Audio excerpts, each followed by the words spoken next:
তারপরে S A শিবলি আপনি জানতে চেয়েছেন মাছি কোথাও বসলে কি তা নাপাক হবে?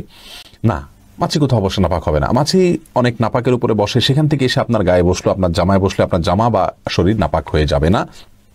যেহেতু মাছির পায়ে বা শরীরে যে নাপাক থাকে সে পরিমাণ অনেক কম থাকে, এত অল্প নাপাক আপনার শরীরে কোথাও লাগলেই আপনার শরীর নাপাক হয়ে যায়, ব্যাপারটা সেরকম নয়। কারণ এর থেকে বাঁচা বা এর থেকে পরিপূর্ণভাবে আত্মরক্ষা করা আমাদের সম্ভব নয়।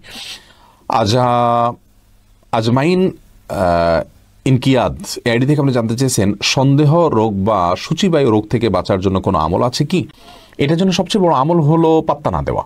সূচিবায়ু এবং সন্দেহ রোগের থেকে বাঁচার জন্য সন্দেহকে কোনো রকম পাত্তা না দেওয়া, একদম পাত্তা না দেওয়া। আমার অজু হয়েছে কিনা সন্দেহ হচ্ছে 3 বার ধোয়ার পরেও, এটা শয়তান আমাদের ভিতরে সৃষ্টি করছে, এটাকে পাত্তা না দেওয়া যে না আমার ওযু হয়ে গেছে।